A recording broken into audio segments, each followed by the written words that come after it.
नमस्कार दोस्तों, स्वागत है आपका करंट अफेयर्स विद जी में। आज इस वीडियो में हम पढ़ेंगे हिंदी के सबसे महत्वपूर्ण प्रश्नों को। यह video SSC GD, MPPSC, MPSI, UPSI, पटवारी भर्ती आदि उन सभी परीक्षाओं के लिए महत्वपूर्ण होगा जिसमें हिंदी के प्रश्नों को पूछा जाता है। तो चलिए शुरू करते हैं आज के इस वीडियो को। पहला प्रश्न है, कवि स्वर में कौन सी संधि है? दीर्घ संधि, गुण संधि, व्यंजन संधि या फिर विसर्ग संधि? तो देखिए राइट आंसर क्या हो जाएगा इसका, कवि स्वर में है दीर्घ संधि। देखिए देख लेते हैं संधि के बारे में कि संधि कहते किसे हैं। देखिए संधि में दो समीपवर्ती वर्णों के मेल से जो विकार या परिवर्तन होता है उसे हम संधि कहते हैं। देखिए दो समीपवर्ती वर्ण कौन से होते हैं जिनका मेल होता है? तो बात करें देखिए पहले शब्द का अंतिम वर्ण एवं दूसरे शब्द के पहले या फिर आदि वर्ण का मेल होता है। संधि कितने प्रकार की होती है? तो संधि होती है तीन प्रकार की, स्वर संधि, व्यंजन और विसर्ग संधि। इनमें से जो स्वर संधि होती है वह होती है 5 प्रकार की, दीर्घ, गुण, वृद्धि, यण और अयादि। तो देखिए स्वर संधि हो गई 5 प्रकार की और संधियाँ होती हैं 3 प्रकार की। और संधि में होता क्या है, दो समीपवर्ती वर्णों के मेल से जो विकार या परिवर्तन होता है उसे हम संधि कहते हैं। और किन वर्णों का मेल होता है? पहले शब्द के अंतिम वर्ण एवं दूसरे शब्द के पहले या फिर आदि वर्ण का मेल होता है। क्वेश्चन में पूछा गया था कि कवि स्वर में कौन सी संधि है, तो इसका राइट आंसर हो जाएगा कवि स्वर में संधि थी दीर्घ संधि। इत्यादि में कौन सी संधि है? ऑप्शन है यण संधि, दीर्घ संधि, विसर्ग संधि या फिर व्यंजन संधि। तो देखिए राइट आंसर हो जाएगा इत्यादि में वो संधि है वो है यण संधि। राइट आंसर हो जाएगा इत्यादि में है यण संधि। देखिए देख लेते हैं यण संधि के कुछ अन्य उदाहरण, जैसे कि अत्यधिक हो गया, यद्यपि, इत्यादि और प्रत्येक। इन सभी में कौन संधि हो जाएगी? इन सभी में यण संधि हो जाएगी। देखिए इनके विच्छेद की बात करें तो अत्यधिक का विच्छेद होगा अति प्लस अधिक, यद्यपि का विच्छेद होगा यदि प्लस अपि और इत्यादि का विच्छेद होगा इति प्लस आदि। रात्रि का पर्यायवाची है। ऑप्शंस हैं छपा, तमीचर, अमा या फिर विभावरी। तो देखिए राइट आंसर क्या हो जाएगा, रात्रि का पर्यायवाची है विभावरी। देखिए रात्रि के कुछ अन्य पर्यायवाची देख लेते हैं, निशा, छया, रैना, रात, यामिनी, सरवरी या विभावरी। ये सभी भी रात्रि के पर्यायवाची हैं। भागीरथी का पर्यायवाची कौन सा है? ऑप्शंस हैं सरिता, गंगा, यमुना या इनमें से कोई नहीं। तो देखिए राइट आंसर हो जाएगा इसका, भागीरथी का पर्यायवाची है वो है गंगा। सिंपल क्वेश्चन है, राइट आंसर हो जाएगा गंगा। ये गंगा के कुछ अन्य पर्यायवाची देख लेते हैं, तो सुरसरी, सुरसरिता, अमृत तरंगिनी, भागीरथी, मंदाकिनी, देवयानी, त्रिपदगा या नदीश्वरी। ये सभी पर्यायवाची इंपॉर्टेंट है, याद कर लीजिएगा इनको। निम्नलिखित में से सामंजस्य का विलोम क्या है? अपोजिट पूछा गया है विलोम। तो ऑप्शन हैं विवाद, कलह, विरोध या समर्थन। तो देखिए राइट आंसर क्या हो जाएगा, सामंजस्य का विलोम शब्द है वह है विवाद। निम्नलिखित में से ओजस्वी का विलोम क्या है? ऑप्शंस हैं निराभिमानी, निडर, यशस्वी या फिर निस्तेज। तो देखिए राइट आंसर क्या हो जाएगा, ओजस्वी का विलोम है वह है निस्तेज। राइट आंसर हो जाएगा निस्तेज। अंगूठा दिखाना मुहावरे का सही अर्थ क्या है? ऑप्शंस हैं अपमान करना, हंसी उड़ाना, देने से इनकार कर देना या धोखा देना। तो देखिए राइट आंसर क्या हो जाएगा, अंगूठा दिखाना मुहावरे का सही अर्थ है देने से इनकार कर देना। देखिए कोई अंगूठा दिखाए तो समझ लेना भाई वो नहीं देगा, वो मना कर रहा है, देने से इनकार कर देना। राइट आंसर हो जाएगा देने से इनकार कर देना। कान का कच्चा मुहावरे का सही अर्थ क्या है? ऑप्शंस हैं कम सुनने वाला, बात ना मानने वाला, यदि, देखिए तीसरा ऑप्शन है कोई बात सुनकर उसे पचा ना सकने वाला, चौथा ऑप्शन है शीघ्र विश्वास कर लेने वाला। तो राइट आंसर क्या हो जाएगा, कान का कच्चा मुहावरे का सही अर्थ हो जाएगा शीघ्र विश्वास कर लेने वाला। कमल नयन में कौन सा समास है? ऑप्शन हैं अव्ययभाव समास, तत्पुरुष समास, कर्मधारय समास या फिर द्वंद्व समास। देखिए राइट आंसर क्या हो जाएगा? कमल नयन में जो समास है वह समास है कर्मधारय समास। राइट आंसर हो जाएगा कर्मधारय समास। देखिए देख लेते हैं समास कहते कैसे हैं। देखिए हमने इससे पहले संधि के बारे में पढ़ा था, तो संधि में क्या होता था? दो समीपवर्ती वर्णों का मेल होता था। और बात करें समास में तो देखिए समास में क्या होगा? दो या दो से अधिक शब्दों से मिलकर बने नए सार्थक शब्द को समास कहते हैं।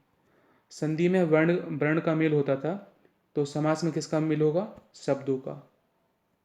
ठीक है। और देखिए बात करें समास के कितने भेद होते हैं, तो समास के 6 भेद होते हैं।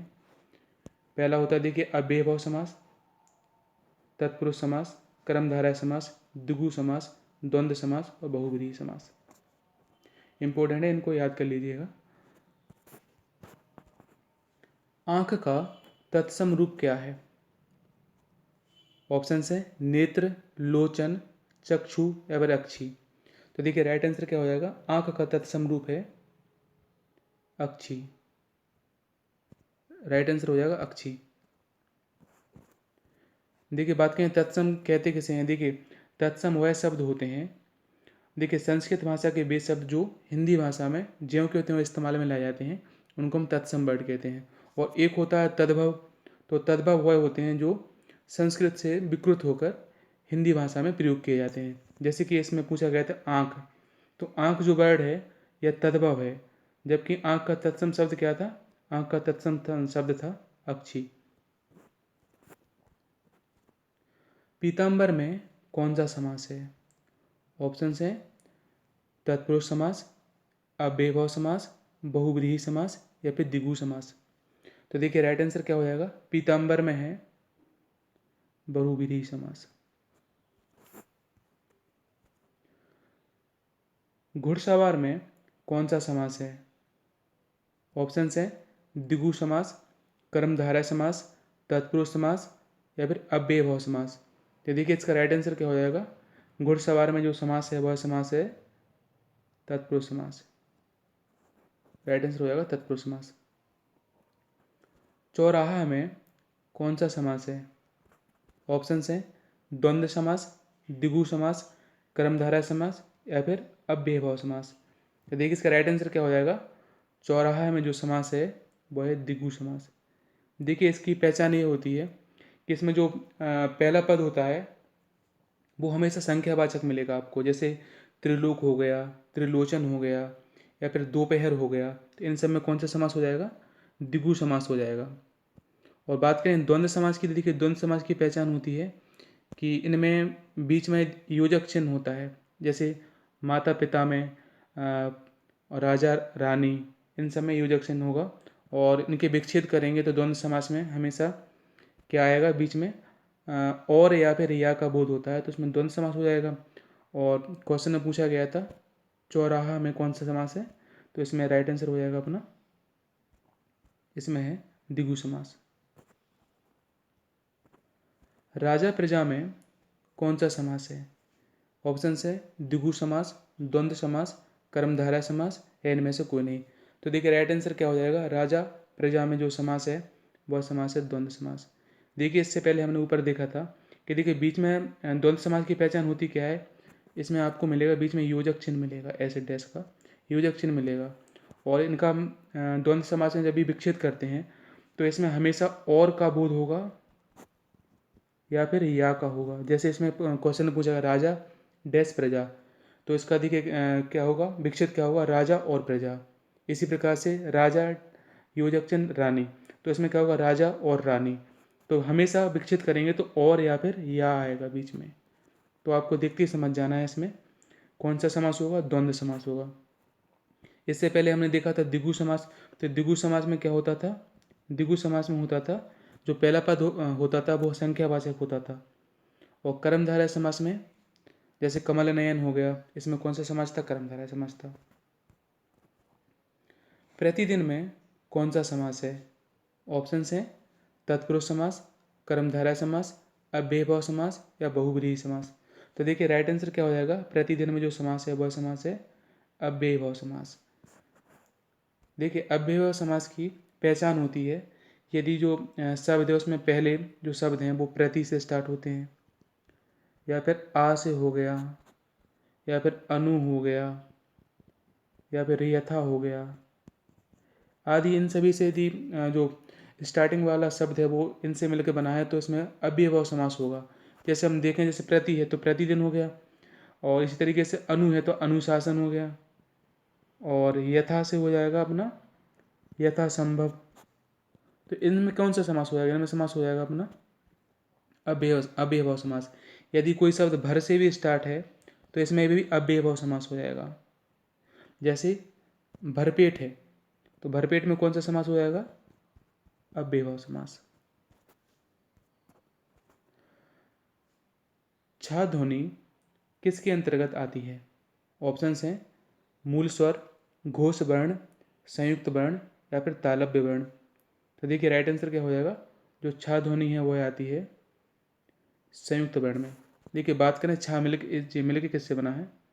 यह मिल के बना होता है का से प्लस शा से, तो यह हो गया संयुक्त वर्ण। निम्नलिखित में से कंठ ध्वनि कौन सी है? ऑप्शंस हैं रा, ला, चा, छा, का और खा, पा और फा। तो राइट आंसर क्या हो जाएगा इसमें? कंठ ध्वनि है वह है का और खा। देखिए कंठ ध्वनियाँ कौन सी होती हैं? वह जो ध्वनि जो उच्चारण करते समय जो मुख से हवा निकलती है वो कंठ से निकलती है। जैसे का वर्ग हो गया पूरा कंठ ध्वनियाँ हैं, जैसे का, ख, ग, घ। और बात करें पा की तो पा हो जाएगा ऊँट वाले, पा, फा, बा। इनमें ओंठ टच होते हैं जब भी बोलते हैं। और रा, ला हो गया, चा, छा, जा तालव्य वर्ण होते हैं। आलोक का विलोम शब्द क्या है? ऑप्शंस हैं परलोक, अज्ञात, अंधकार, या फिर रात्रि। तो देखिए राइट आंसर क्या हो जाएगा? आलोक का विलोम शब्द है अंधकार। राइट आंसर हो जाएगा अंधकार। देखिए आलोक का मतलब होता ही उजाला है, तो इसका राइट आंसर हो जाएगा विलोम का हो जाएगा इसका अंधकार। ज्येष्ठ का विलोम शब्द क्या है? ऑप्शंस हैं पूर्व, भूत, कनिष्ठ, या फिर वरिष्ठ। तो देखिए राइट आंसर क्या हो जाएगा इसका? इसका विलोम शब्द है ज्येष्ठ का कनिष्ठ। देखिए ज्येष्ठ का मतलब क्या होता है? बड़ा, और कनिष्ठ का होता है छोटा। और इसमें वरिष्ठ था तो वरिष्ठ तो वैसे ही बड़ा होता है, तो ये समानार्थी हो जाएगा इसका। धनवान का विलोम शब्द क्या है? ऑप्शंस हैं किंकर, कंचन, अकिंचन, या धनाढ्य। तो देखिए राइट आंसर क्या हो जाएगा? धनवान का विलोम शब्द हो जाएगा अकिंचन। इंपॉर्टेंट है, अकिंचन हो जाएगा धनवान का विलोम। जो पहले कभी ना हुआ हो उसको क्या कहेंगे? ऑप्शंस हैं अद्भुत, अभूतपूर्व, अपूर्व, अनुपम। तो राइट आंसर क्या हो जाएगा? जो पहले कभी घटित ना हुआ हो तो उसको क्या कहते हैं? अभूतपूर्व। कहते हैं ना कि यह अभूतपूर्व घटना है, मतलब इससे पहले ऐसी घटना कभी नहीं हुई है। तो राइट आंसर क्या हो जाएगा? जो पहले कभी ना हुआ हो वह है अभूतपूर्व। जो सब कुछ जानता है उसको क्या कहेंगे? ऑप्शंस हैं अज्ञ, विशेषज्ञ, सर्वज्ञ, या कृतज्ञ। तो राइट आंसर इसका हो जाएगा जो सब कुछ जानता है उसे कहते हैं सर्वज्ञ। जैसे अपन कहते हैं भगवान सर्वज्ञ हैं, तो भगवान सब कुछ जानते हैं, तो इसका राइट आंसर हो जाएगा सर्वज्ञ। जो सब कुछ जानता है उसे कहते हैं सर्वज्ञ। ठन ठन गोपाल मुहावरे का सही अर्थ क्या है? ऑप्शंस हैं बेकार, नटखट, कंगाल, या फिर धनवान। तो देखिए ठन ठन गोपाल का राइट आंसर क्या हो जाएगा? ठन ठन गोपाल मुहावरे का सही अर्थ है कंगाल। ठन ठन गोपाल मतलब क्या होता है? कंगाल। श्रृंगार रस का स्थायी भाव क्या है? ऑप्शंस हैं रति, शोक, हास, या फिर उत्साह। तो देखिए राइट आंसर क्या हो जाएगा? श्रृंगार का स्थायी भाव होता है रति। क्या होता है? रति। देखिए बात करें स्थायी भाव कितने प्रकार के होते हैं, तो स्थायी भाव होते हैं 9 प्रकार के। और रस के कितने भेद होते हैं? देखिए रस के होते हैं 4 भेद। पहला तो हो गया भाई स्थायी भाव, फिर हो गया विभाव, और फिर हो गया अनुभाव, और संचारी भाव। तो ये 4 हो गए रस के भेद। बात करें, देखिए स्थायी भाव कितने प्रकार के थे, 9 प्रकार के। जो विभाव होते हैं वो 2 प्रकार के, अनुभाव होते हैं 8 प्रकार के, और संचारी भाव होते हैं 33 प्रकार के। इंपॉर्टेंट है, इनको आपको याद होना चाहिए, हर एक एग्जाम में पूछे जाते हैं इनके प्रकार ही। तो देखिए रस कहते कैसे हैं, रस के बारे में भी देख लेते हैं। तो देखिए काव्य को पढ़ते समय या सुनते समय जिस आनंद की अनुभूति होती है उसे हम रस कहते हैं। और देखिए रस को क्या कहते हैं, रस को काव्य का प्राण तत्व भी कहते हैं, प्राण तत्व या फिर आत्मा। रस की आत्मा भी भाई, काव्य की आत्मा कैसे कहते हैं रस को। आगे बढ़ते हैं। किस रस को रसराज कहा जाता है? ऑप्शंस हैं वीर रस, शांत रस, श्रृंगार रस या फिर हास्य रस। तो रसराज कहा जाता है श्रृंगार रस को। राइट आंसर हो जाएगा श्रृंगार रस को रसराज कहते हैं। इसी मोड़ पर ख़त्म करते हैं इस वीडियो को। Thanks for watching. लाइक कीजिए, शेयर कीजिए और चैनल को सब्सक्राइब कीजिए। जय हिंद, वंदे मातरम।